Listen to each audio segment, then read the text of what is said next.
For those I haven't met, my name is Steve Banowski. I've joined the club in June 1982, which qualifies me as a bona fide CMC fossil, and went to my first conservation meeting in the next month in July, and I've been doing it ever since. And in addition to Denver group stuff, which I started doing again as the head person in late 2018 after being away from it for like a quarter century. Also work closely with Julie Mock, our conservation director, who is here tonight. I work with her and for her as her lead statewide member activist and doing things, fun things like occasionally testifying at the state legislature as our registered volunteer lobbyist, and whatever else she comes up with and say, hey, can you do this? So, but she's a real pleasure to work with. Okay, a couple of general announcements. Our next meeting will be on Monday, December 7th, and I'll be putting out a note to some of you, some of the folks who have been around for a while, just to see what you would like to see in way of programs for our December, March, and June meetings upcoming. We've got a potpourri, but you may have some ideas also, and we want to tap into that. And if you are not on Denver Group's conservation's list and you would like to be, quickest way to do that is look at your Mile High Mountaineer, which you should have received yesterday. That's the monthly e-newsletter of the Denver Group. And on the very front page, it says Denver Group contacts, click on conservation, and that'll take you to our pages.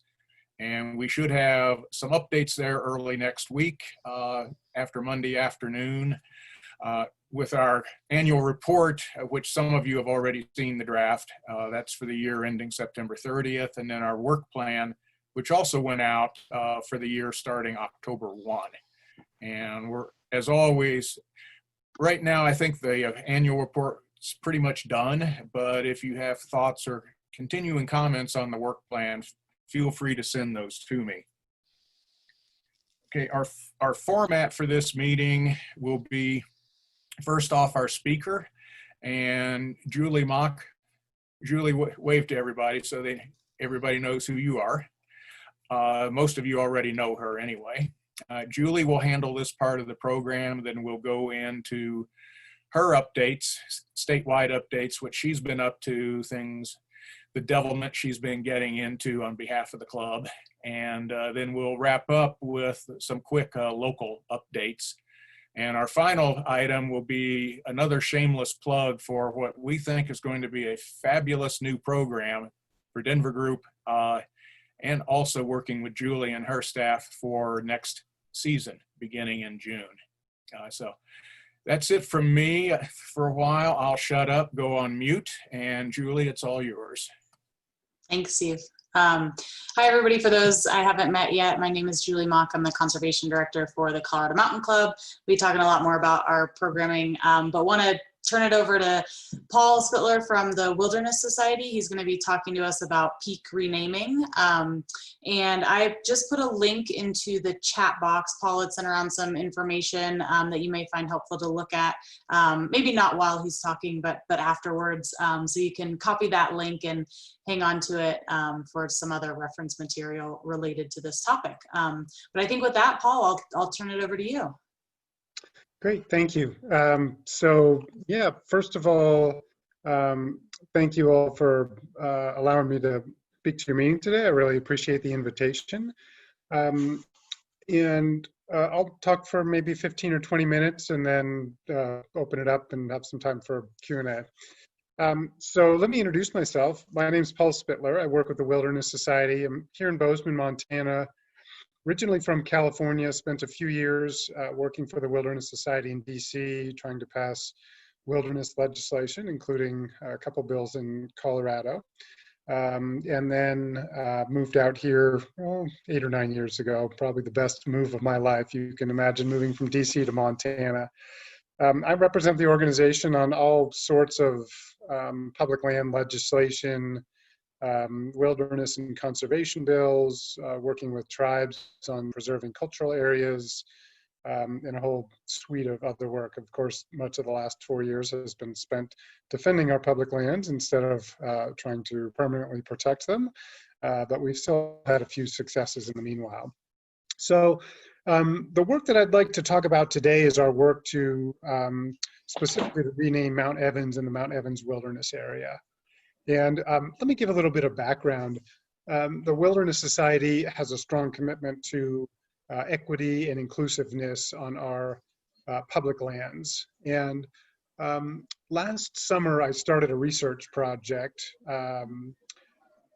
with a few interns to research wilderness areas, parks, forests, and geographic features on public lands that had inappropriate or offensive place names. And I guess that's a broad category that can include everything from peaks named squaw, which is a very offensive term for Native American women, to peaks and wilderness areas named after. They want to rename Mount Evans. Yeah, peaks and wilderness areas named after people who committed atrocities against Native Americans. And, we ended up with a longer list of geographic features, but really a shorter list of wilderness areas. I'd say a handful of about a half dozen or so that, in our view, have really inappropriate names. And Mount Evans in Colorado and Woolsey Peak in Arizona are two on the top of that list that we're now working to rename. I'll talk about the process in a minute, but let me just talk a little bit about Mount Evans. Mount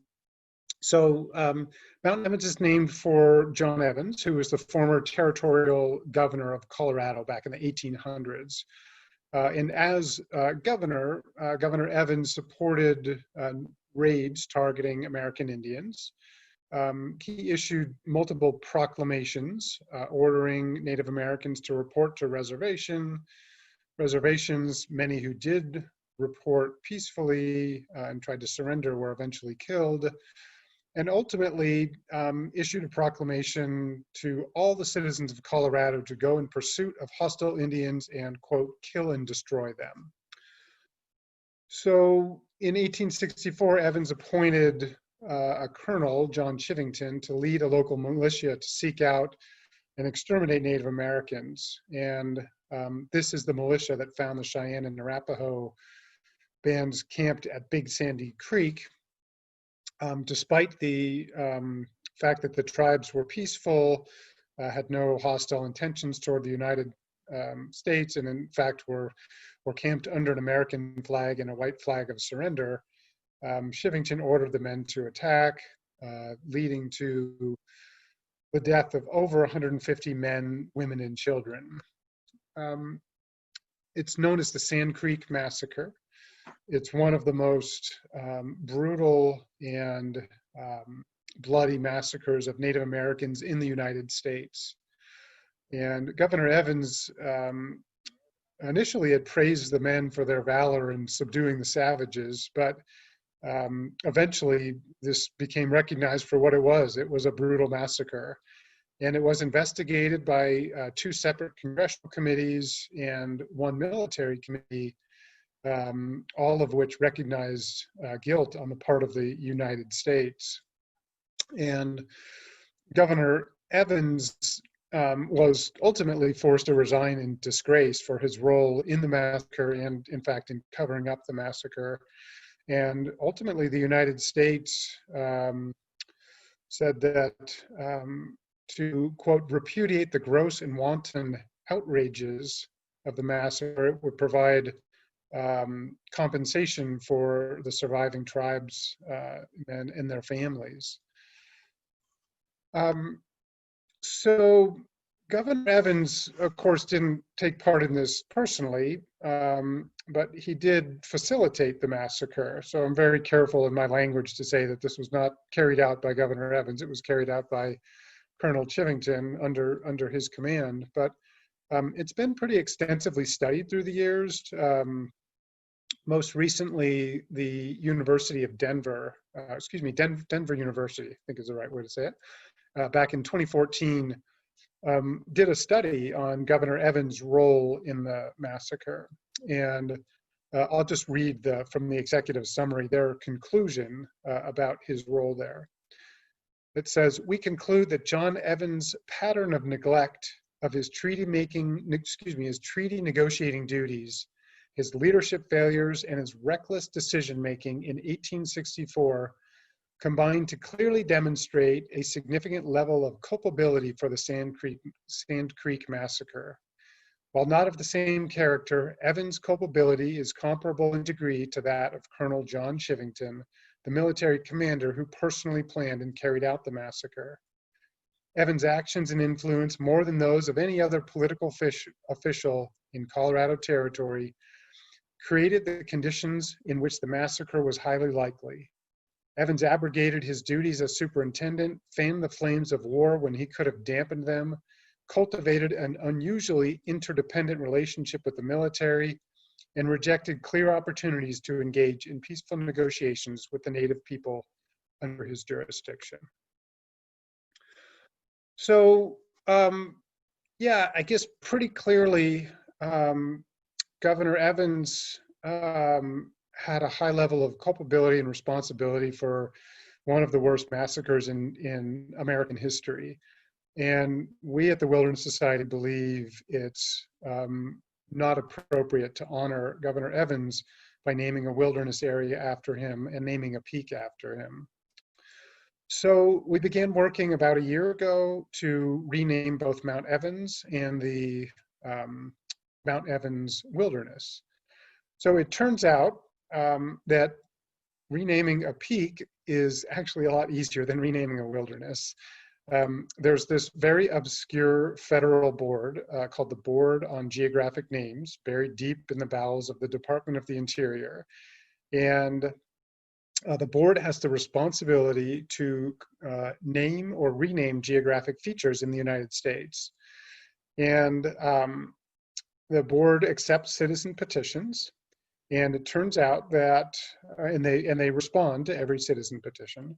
So it turns out that before we became interested in Mount Evans, two separate and unrelated, unconnected petitions were submitted to the board to rename Mount Evans. One was by a school teacher in Denver. The other was from another individual in Colorado. One would change the peak name to Mount Cheyenne-Arapaho. The other would change the peak name to Mount Soule, spelled S-O-U-L-E, which is named after Silas Soule, who was actually a captain in Colonel Chivington's militia. And when Silas Soule was ordered to attack the Cheyenne and Arapaho camped at Sand Creek, he refused to participate. And I have an interesting story about Silas Soule. I raised this with the Tribal Historic Preservation Officer of the Northern Cheyenne Tribe when I was talking to them about Mount Evans. And I honestly knew these petitions were out there, and I felt a little uncomfortable saying, gee, we should change the name of this peak from one white guy to like some other white guy. But I wanted to tell them that this petition was out there. And this woman who was Native American herself, her eyes just lit up, and she said she thought Soule would be an absolutely beautiful and fitting name. And I was really taken aback, and I was very surprised. And I asked her, well, why is that? And she said that her ancestors and members of her family were alive today because of Silas Soule's refusal to participate.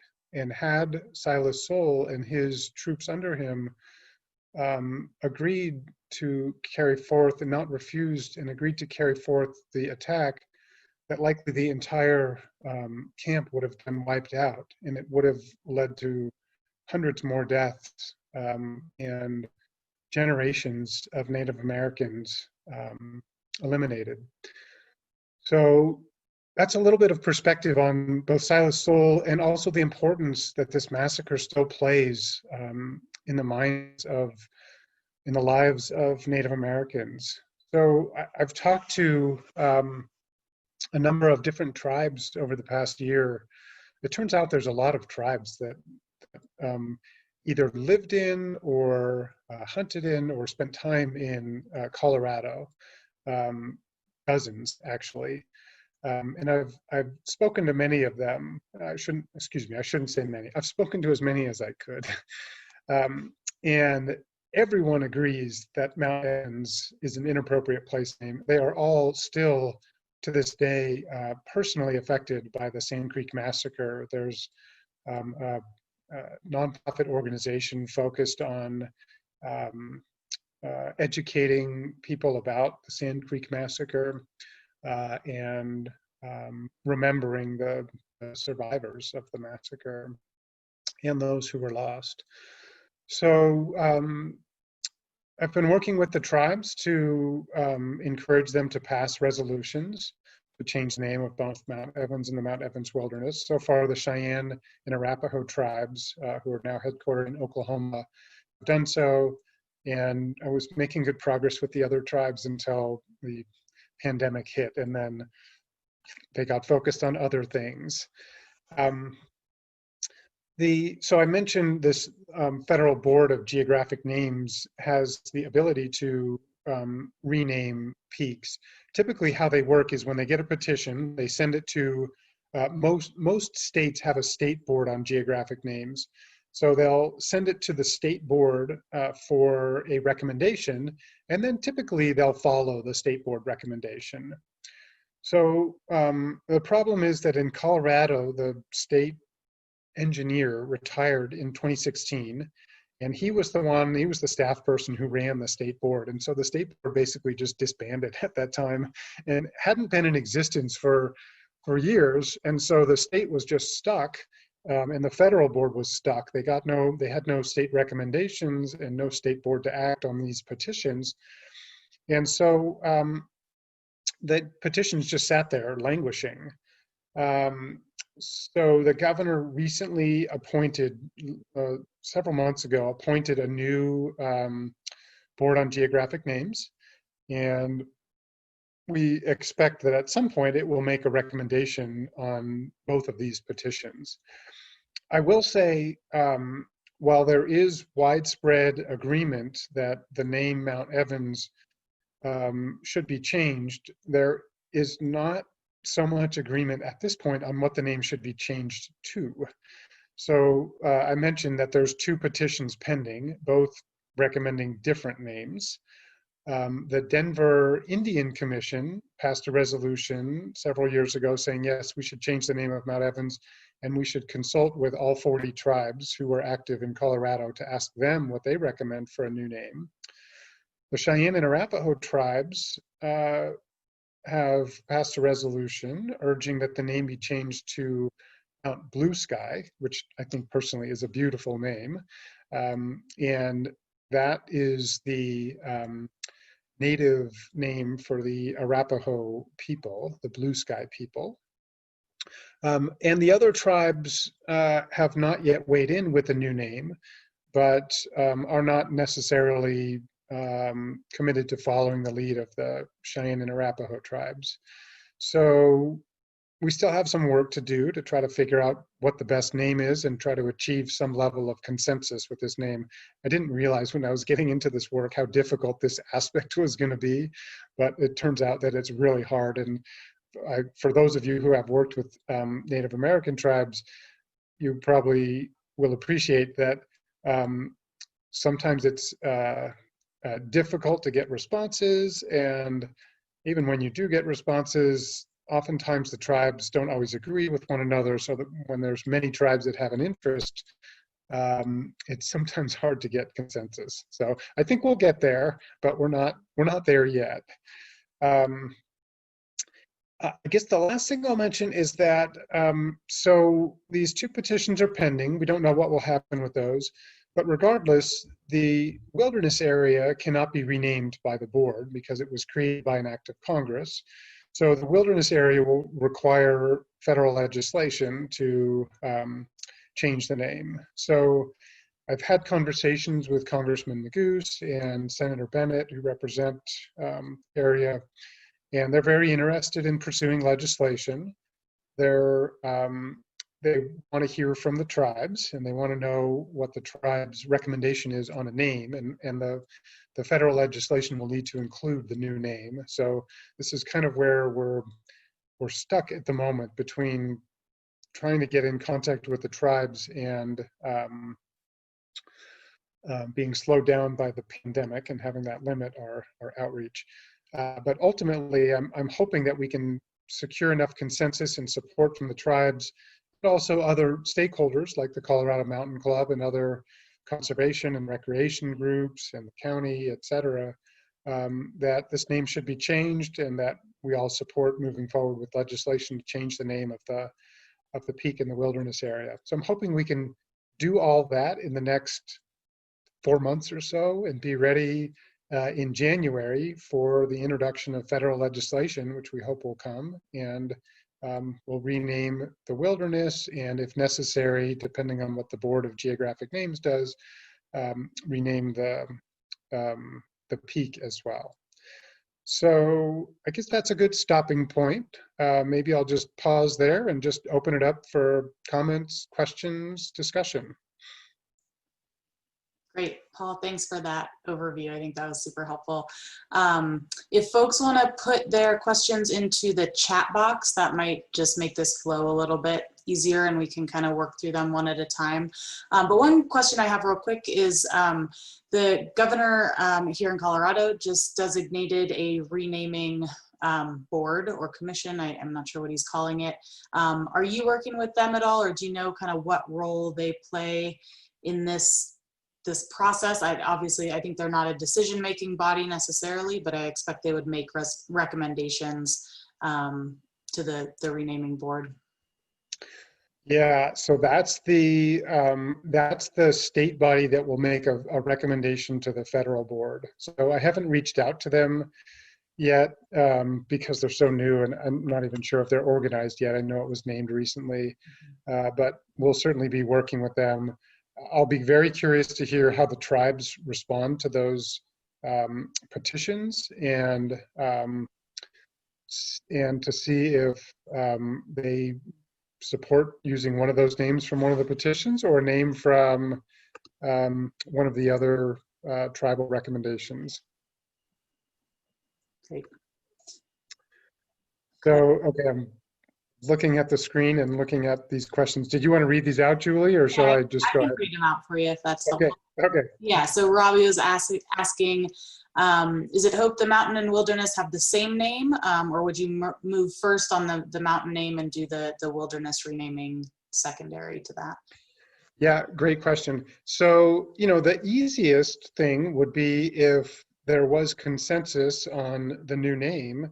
If the state board recommended that name to the federal board, and the federal board just renamed the mountain, and then I think doing legislation to rename the wilderness the same name as the mountain would be fairly straightforward.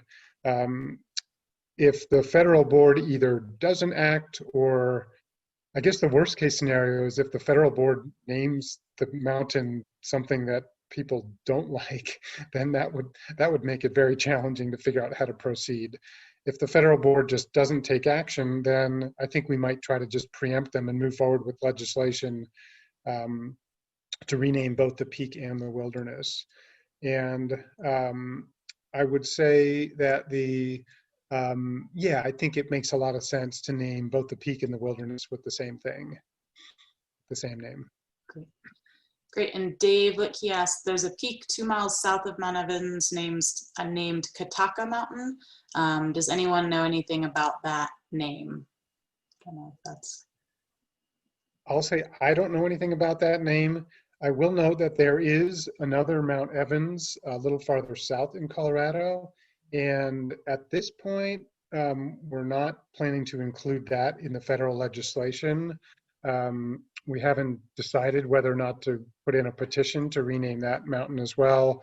I did talk to a county commissioner down there, and he was adamantly opposed to changing the name. So I think that would make legislation more difficult than it needed to be. Gotcha. Any other feedback from commissioners? I'm sorry if you mentioned that earlier. We have talked to commissioners in the county with the Mount Evans and Mount Evans Wilderness. Split decision at this point. I understand some are opposed and there might be some support. I guess my personal opinion is it would be great to have their support. But, and obviously, you know, it would be up to Senator Bennett and Congressman Neguse how they want to handle it, if they'll require commission support or not. But, you know, in my opinion, like, this is a really important equity issue, and I don't think it would be fair to allow 3 commissioners to kind of veto the will of the tribes and the people on this one. So I would advocate for moving forward, even if the commissioners don't support. Great. Any other questions for Paul or Steve? Do you have anything to add? Yeah, I'm playing around here. My chat function does not work, and I just darkened my screen, and I don't know how to get it back. If you can fix that from headquarters, Julie. I don't know if I can. Paul, there is one thing that's come up. I think this came from Conservation Colorado, that there is an 1895 state law that created the name of Mount Evans, or mandated that the peak be named Mount Evans. Are you aware of that? No, first I've heard of that.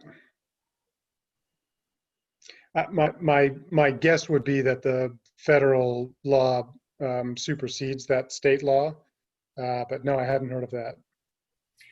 We would hope so. At the same time, it's something that's in the back of folks' mind, at least in the statewide conservation community, and I know Julie's aware of it also.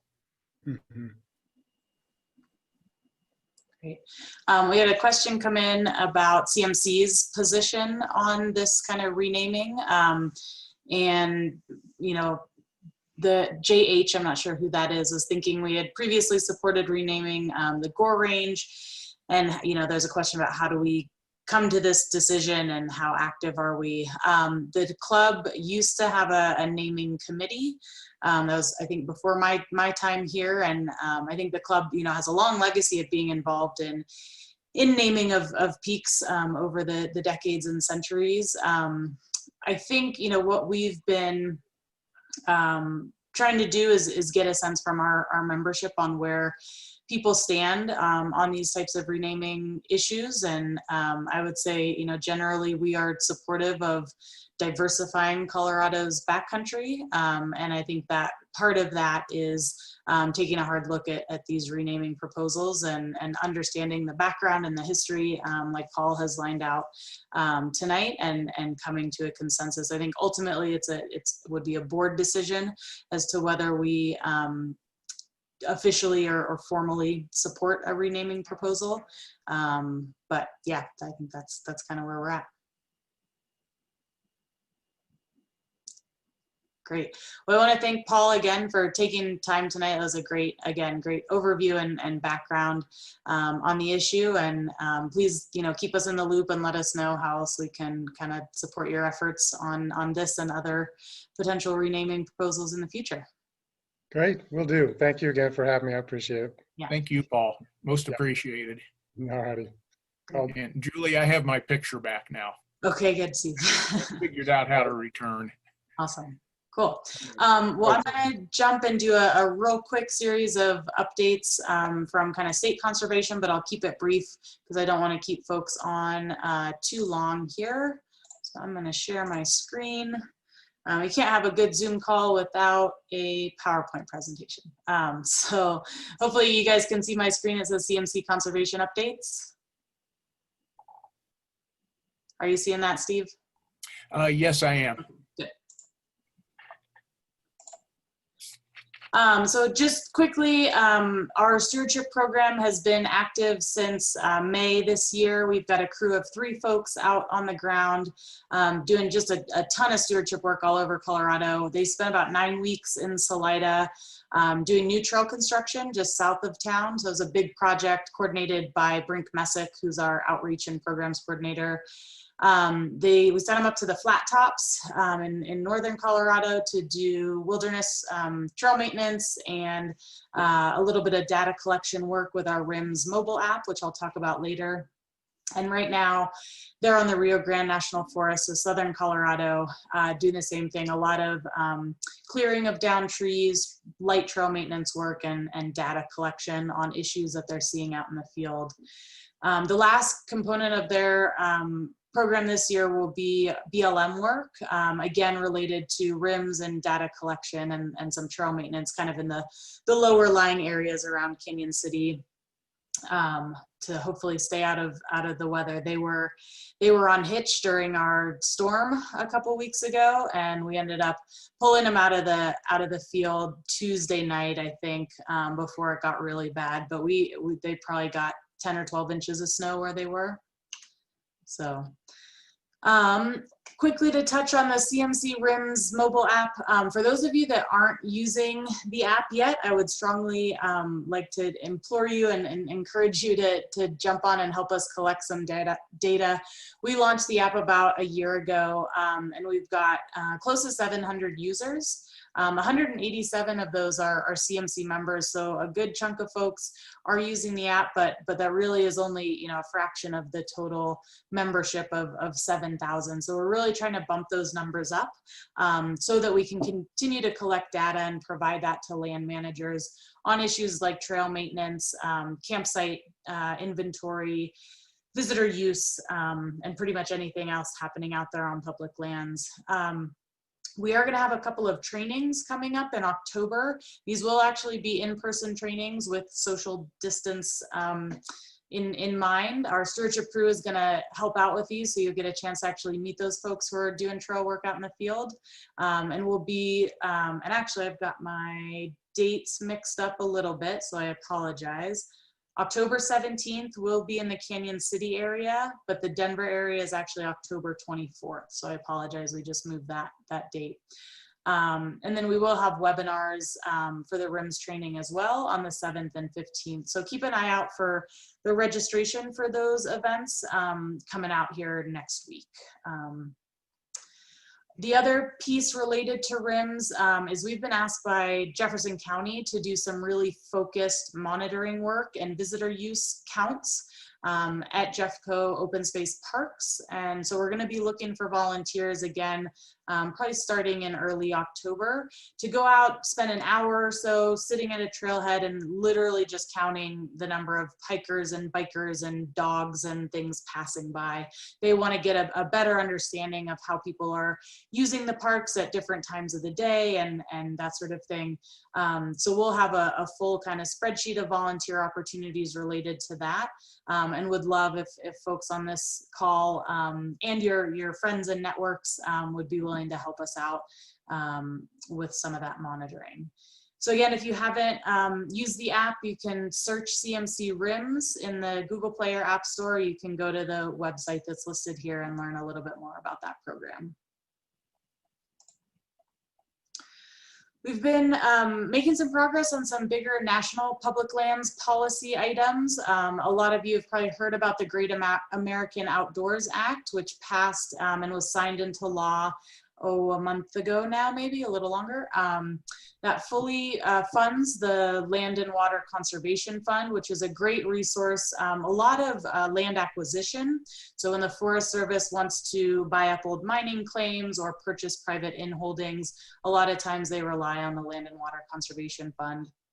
And it also, that bill included billions of dollars for deferred maintenance on public land. So that's everything from trails to bathrooms to roads, and is gonna, over the next 5 years, just bring in a lot of money for local land managers. I was talking with the rec manager up in Steamboat, and they're looking at $250,000 coming into their rec program in the coming year, which is probably doubles their current budget, quite honestly.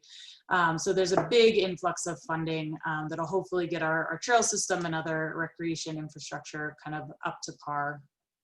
The other kind of big legislative thing we're working on currently is the National Defense Authorization Act, the NDAA, which seems like a little bit of an odd bill for, conservation groups to be working on. But what it includes currently are 2 public land bills in Colorado: the Colorado Wilderness Act, which was introduced by Representative DeGette, and then the CORE Act, which Senator Bennett and Representative Neguse have introduced. And together those 2 encompass and would basically create new wilderness or new protected landscapes on 1.3 million acres in Colorado. Everything from super high peaks to canyon country and sort of everything in between. It includes a National Historic Landscape at Camp Hale and some of the other locations listed here, a couple of 14ers down in the southern part of the state. So really important legislation.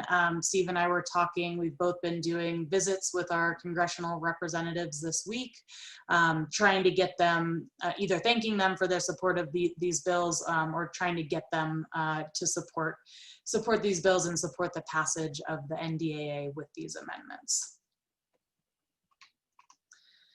And then just real quickly, we've got a ton of other seemingly random initiatives that we're working on. And because we're short on time, I'm not going to go in depth on all of these, but I would encourage you guys, if you're not already signed up for the conservation e-newsletter, we send updates out about once a month, so we won't overwhelm your inbox. But we'll talk about all of the different projects that we're working on. We provide action alerts, so if there's an opportunity for public comment, you can do that through our kind of online alert portal. Yeah, and we'll have information about all these programs. So I think I'll stop talking at you all there, but I am happy to answer a couple of questions if folks have questions on what we've been working on. And you can either unmute yourself or pop something into the chat, whatever is easiest.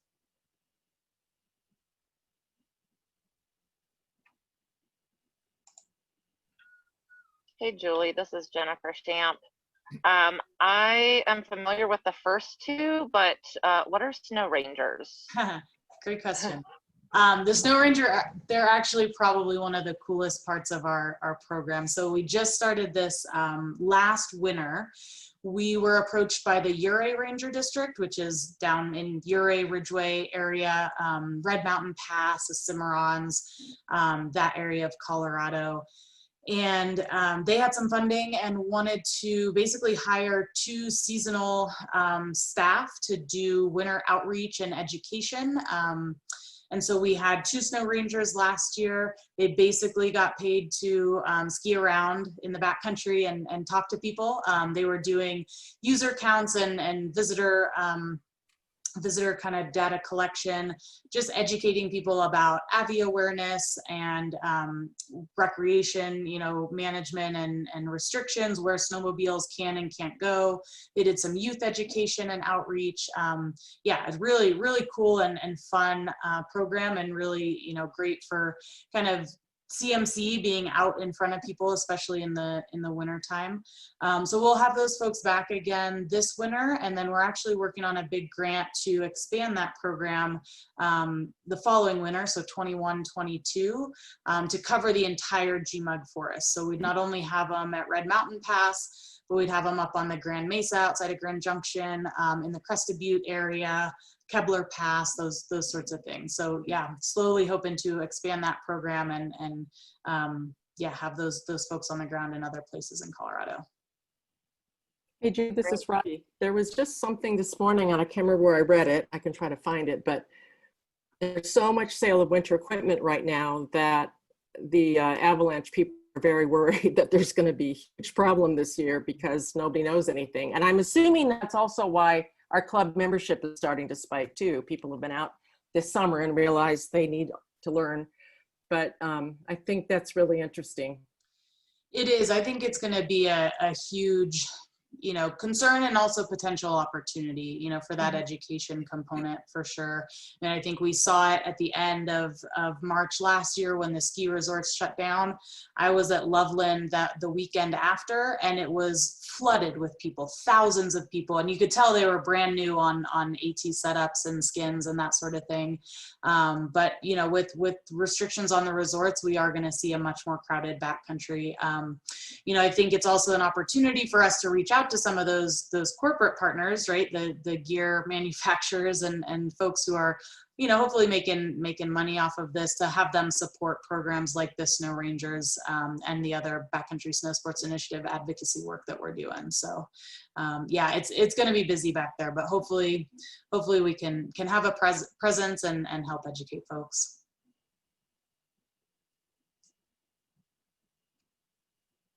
Great. If there aren't any other questions, I'll kick it back to Steve, and I'll put my email into the chat box. If you have thought of anything, feel free to shoot me an email and I can follow up with more info. Thanks. Okay, thanks a lot, Julie. And thank you all for your questions, both for Julie as well as for Paul. I'd like to do some quick local updates. And Shannon Campbell's on vacation. She's co-lead for the Jefferson County group with Dave. And Dave, if you can share some general Jeffco updates, if you know of any. And Whitney will be running the Mount Morrison subset. Just to update folks, Jeffco Open Space is looking at some sort of trail changes, making it more sustainable going up Mount Morrison. Almost the entire trail is in the Matthew Winters Park and a little bit of it in Denver Mountain Parks. So Dave, do you have anything? Well, there hasn't been that much going on as far as I know. The Open Space Advisory Committee had a meeting in September, which Whitney listened in on and provided notes. I don't know, Whitney, if you want to say anything about that. There was no meeting in August, and the October meeting is scheduled for October 3rd. I don't know, Whitney, do you want to say anything about the September meeting? There weren't many updates from that. I did email, and I think Steve forwarded them to the rest of the team. Yeah, okay. Well, I haven't heard any news about the Jefferson County Trails plan. I think they're rewriting it, and it hasn't come out yet in its final version. Let's see, the conservation green print was adopted. That's the 5-year plan, strategic plan for Jefferson County on how many, for example, how many new trails they want to build, how many new trailheads, stuff like that. The changes for Apex Park have started. They started on September 10th. I haven't been up there since that change happened, but mostly they've gone to even odd days between hikers and bikers. They're doing a lot of work in the Clear Creek Canyon Park, what they call the Gateway area. They're building a couple trails just west of Golden. One of the trails is really neat. They're retrofitting the old water flume on the side of the mountain to make a hiker-only trail out of it. So that's supposed to open up next year, I believe, but they're working hard on that. And they're also busy building new trails on South Table Mountain, which I'm not too thrilled about. They did not pay much attention to the comments that we provided. So they're building a bunch of new trails in areas that previously were kind of wild and had no trails. But I guess that was already a foregone conclusion. So there's going to be about 6 new trails on South Table Mountain when they're done. So yeah, that's about it. They haven't reached the agenda yet for the October meeting, so I'm not quite sure what's going to be discussed on that. Thanks, Dave. And did that fellow from Trout Unlimited ever get back with you regarding the Clear Creek Stream Management Plan? For those who aren't aware, Dave is a retired hydrologist, and we had an opportunity to engage in that. And so we got Dave's name out there, and just wondering if you've heard anything more. Well, we exchanged emails in late August, I think it was, where he said, thanks for our interest, and he passed my contact information to the other task force members for consideration, and they're going to be having meetings. They're looking for funding, actually. So, yeah, I haven't heard back. So I'm not quite sure what's going on. Yes, Denver Trout Unlimited is really interested in Clear Creek. Interestingly, they're interested in the portion of it from Golden east to the confluence with the South Platte. I think they're hoping maybe to develop that into a fishery asset for urban people. I think that's their focus. Is that right, Julie, as far as you know? Yeah, I think so. And I think they were interested in our input because part of that may include other recreation amenities like trails along the river and that sort of thing. So. Yeah, they're going to develop a plan for the whole watershed, and a large part of the use of that watershed is recreation. Golden really has a lot of recreational stuff. The Jacobs Clear Creek Canyon Park covers quite a bit of it. So yeah, they want to know what kind of recreation opportunities the club might want to suggest. So this Clear Creek management plan is kind of mandated by the Colorado Water Plan that was adopted in 2015, because they're projecting a shortage of water in the next 20 or 30 years, mostly because of new urban demands on water. So they have a 600-page plan on how to adapt to that, and they want a lot of the input to occur from these watershed management groups. So they're hoping to have at least 80% of the watersheds to have a local management plan with local stakeholders. So that's what this Clear Creek management plan is all about.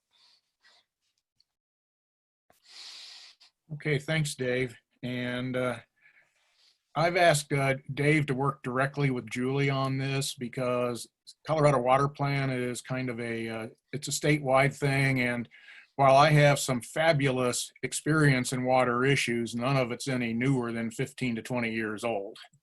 And so I asked Dave to work directly with Julie and just copy me so I can get back up to speed on some of this water stuff as it develops. Right now, my use for water is drinking and showering.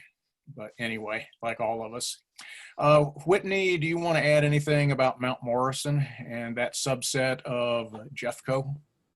Sure. So I did touch base with Elizabeth O'Brien, who's the project manager planner for the Mount Morrison project.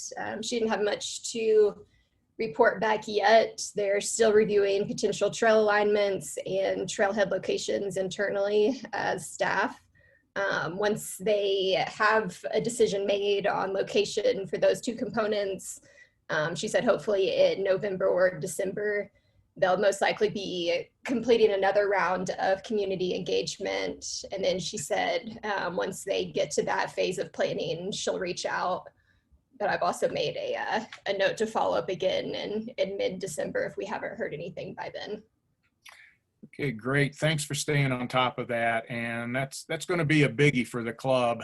I know one individual in the club who shall remain anonymous who has done Mount Morrison 700 plus times.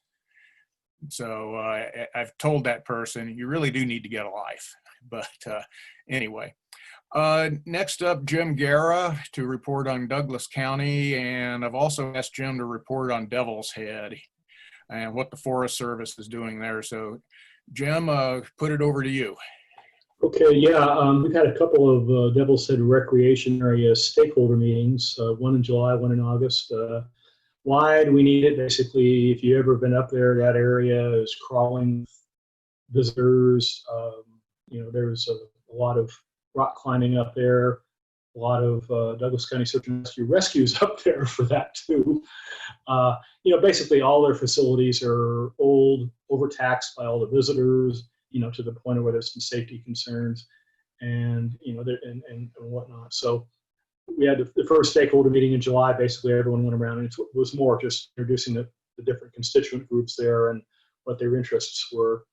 And then the second meeting in August was kind of a first time, and you began to hear, well, what would people like to see, although it's still kind of high level. But you know, I haven't heard anything, Steve, have you, about when the next stakeholder meeting is? Last I heard, thought Brandon Mitchell, who is the recreation planner, wilderness guy for the South Platte Ranger District, thought they were talking January. Does that sound Okay. right? I've heard zip, nothing. So yeah, I'm not surprised. But again, they've got a good variety, a cross section of stakeholders. Surprisingly, maybe not. No, none of the mountain bike groups are there, but then they don't really have much in the way for them up in that area, that specific area anyway. But they do have, I think, the appropriate mix of people involved in this. Did you have anything else to add on Devil's Head, Steve? I do not. Thanks for reporting on that. And how about sharing the good news about Sandstone Ranch? Since you're Yeah, well, there's actually two bits of good news. First of all, for those who don't know, I'm on the Douglas County Open Space Advisory Committee. And it's actually, in this month, we've had two news releases that have been regarding the culmination of two different activities, one which has been several months and one which has been several years. The one that Steve was alluding to is our newest open space, Sandstone Ranch, just officially opened Friday. We had kind of, because of COVID, a low-key opening. And over the weekend, they had it was open only to the people in the immediate area. But this weekend will be interesting to see what kind of response we get from the community, because now it's been in the news down here and all the little community newspapers and everything, and next door and stuff. So kind of curious to see how that goes. But again, last weekend I was out there with we're kicking off a trail ambassador program there as well, and a lot of the comments from the locals has been extremely positive. So we'll kind of see what. Actually, it's like 12 miles of just the phase one. The areas that some of us have been on guided tours on, that's more into the Foothill Club Med, and that'll remain guided tours only for some time. But the 12 miles that are now open trails wise are on the eastern side of the park off of Highway 105, and it's a little less sensitive area. There needs to be a lot more thought going into what we do. The Forest Service tie-ins with the Forest Service trails into the Rampart Range, among other things. So again, that's really good news. This will be kind of an interesting weekend to see what kind of response we get from people in Douglas County to our newest open space park. And then the other thing, I did send you the press release on it, Steve, was we have a new area, 1,500 acre ranch that's been in this one family since 1892 that we got a conservation easement on. The grandson of or great grandson of the original owner basically is getting old, and his two daughters aren't interested in ranching. And it actually was kind of interesting because his father sold 1,500 acres of the ranch back in '83, and it's become a housing development. And the current owner, that guy's son, was just horrified at seeing what has happened.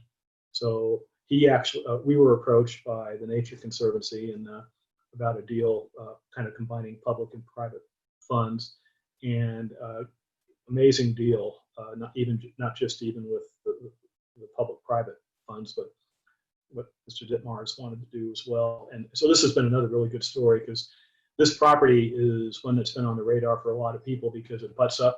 If you go to the southern part of Douglas County, JA Ranch and Greenland are these two huge open areas that we have conservation easements, basically between south side of Castle Rock and Larkspur. Then when you get down into El Paso County, this property butts against that, so it expands the protected area down in southern Douglas County, and there's a lot of elk and other deer migratory, animals migrating between all these properties. So it just expands the area that is protected now. And it means that there's just that much less houses that you'll see if you drive from Castle Rock to Colorado Springs in the future. So again, we're really happy about that, and the commissioners jumped on it just like they did Sandstone when that was on the market 3 years ago. So again, two really good stories in Douglas County this last month. Okay, that's great news. Thanks very much, Jim. And I've been a little remiss. We've got some other folks on the call who are active in a couple of our programs. Jeremiah Hool and Sue Austin are part of the Jeffco team, and Jennifer Shamp just came on the Devil's Head team and has been acquiring information along with, and I thought Samantha was going to be on the call tonight, but evidently she didn't make it. So one thing I'd like to report on, and that's outside 285. This is another major planning opportunity, and a number of you have gotten yourself on the mailing list for that. Basically, it's funded by a CPW Trails grant that was given to the Colorado Mountain Bike Association early this year. It's a planning grant. And there's a stakeholder group there. It's headed up by the South Platte Ranger District, since most of it's their land. Also, CPW's Regional Trails Coordinator is on it, and of course, COMBA. And then CMC was invited. And Brink Messick, who is the projects manager and outreach for state conservation, who Julie mentioned earlier, he's the program lead, and I'm the, have been the kind of the member side organizer for that. And basically it's looking at the land around US 285 from Indian Creek, which is to the southeast, and a little bit out of the project area, but right on the edge, and then Conifer and all the way to Kenosha Pass, and also going up the Guanella Pass Road to that particular pass, and looking at some areas in the northwest part of the district, and that's north of 285, south of the Continental Divide, and probably a little to the east of the Colorado Trail. Jim, who just talked, has been going to that. Dave Litke has been on that. Sue Austin, I don't think we've gotten you into that yet, but we'll have openings. Whitney has been involved, and so has Robbie. So I just put out today an announcement for an open house for that. That's scheduled tentatively on October 6th in Staunton State Park. And unfortunately, the consultants who have been hired as part of the grant, they overlooked the fact, on an inadvertent omission, that you got to pay an admission fee to get into the park. And so Brink and I asked them to talk with the park and see if they would allow people in gratis without having to pay an admission if they're going to this open house. So what this will do is look at potential trail corridors. Brink and I, and as well as a couple of our other observers, we're part of the recreation subgroup of the stakeholder group.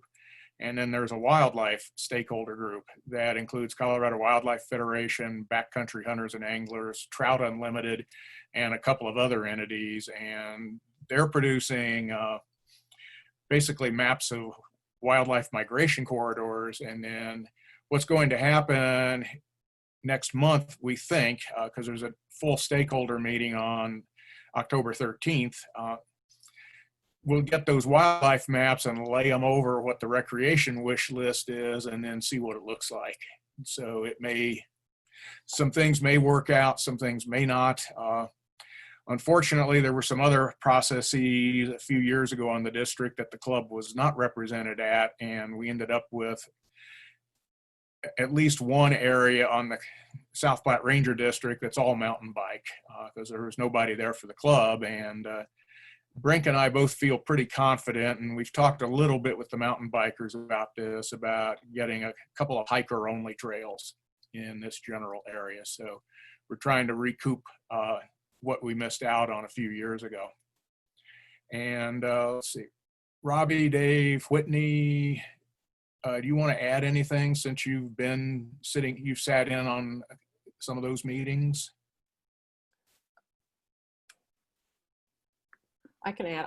I was impressed with the plan. I mean, with what the scope of what they plan to look at. And I was really encouraged about the intent to start linking up various parks and areas so that you could, go on trails from one end of this Front Range to the other, it sounded like.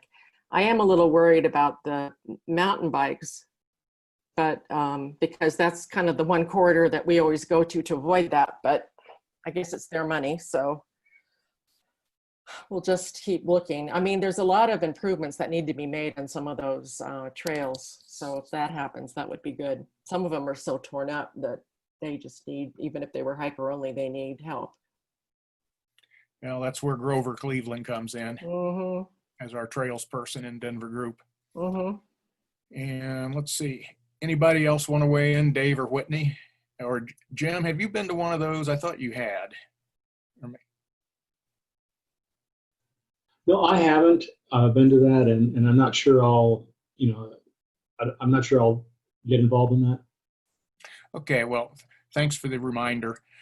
The last thing I have for tonight is Julie almost stole my thunder. Did you see something on her list of upcoming projects that said 14er access?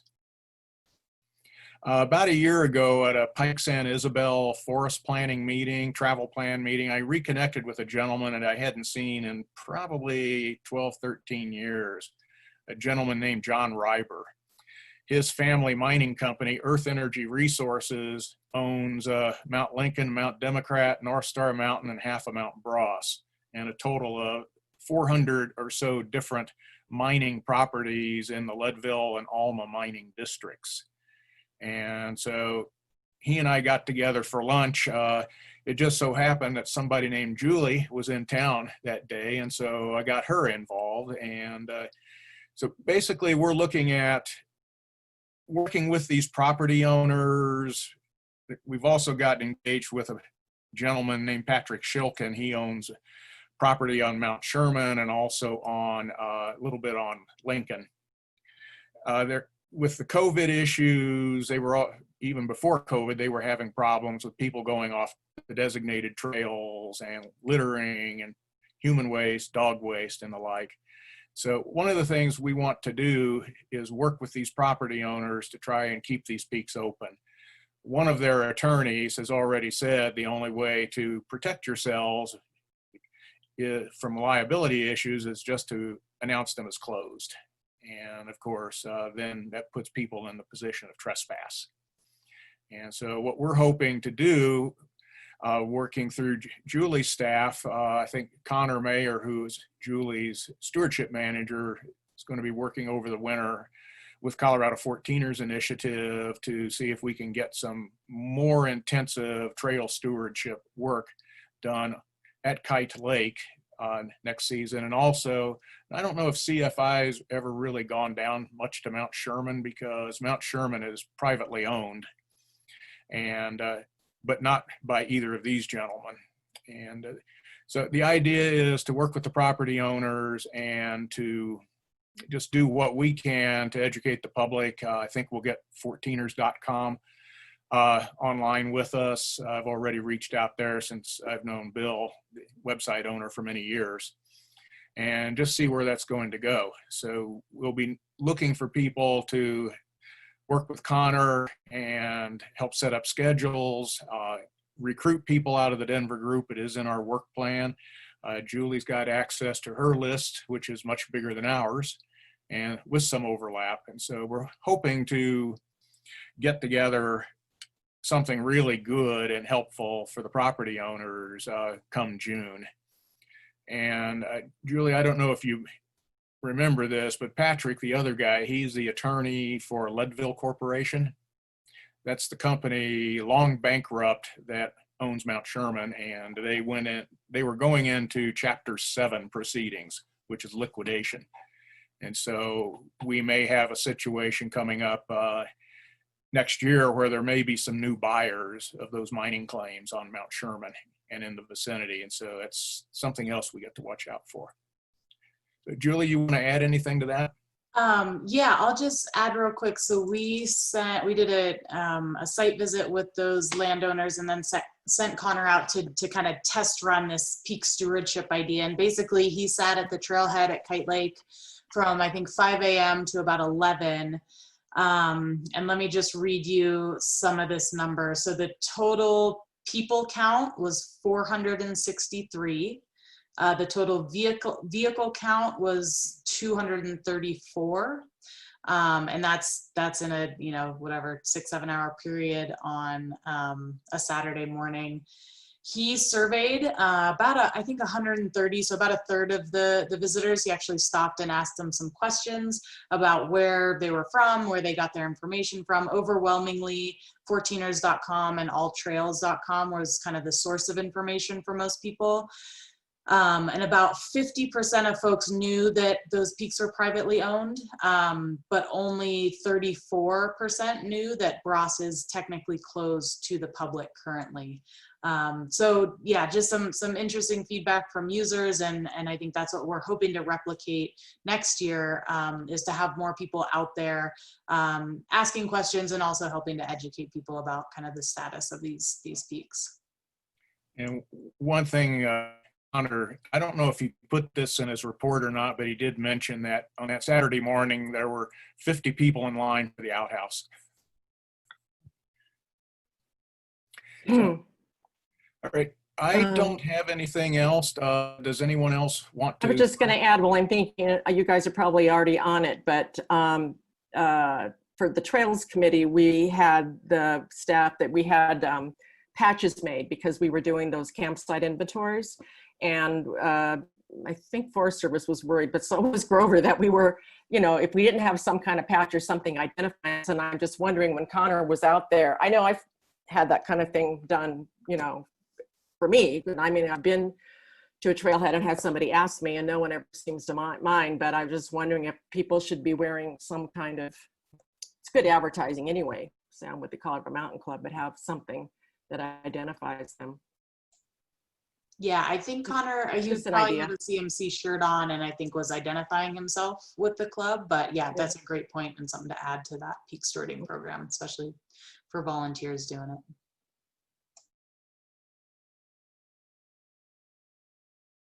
Okay, any final comments? If not, we'll consider ourselves adjourned. We did it in a grand total of 73 minutes. So we got a lot of information out. Hope you found it informative, and I'll just close by reminding those of you who have heard this and those of you who have not heard my farewell statement, talk to you on email. So, thank you all. Thanks for joining.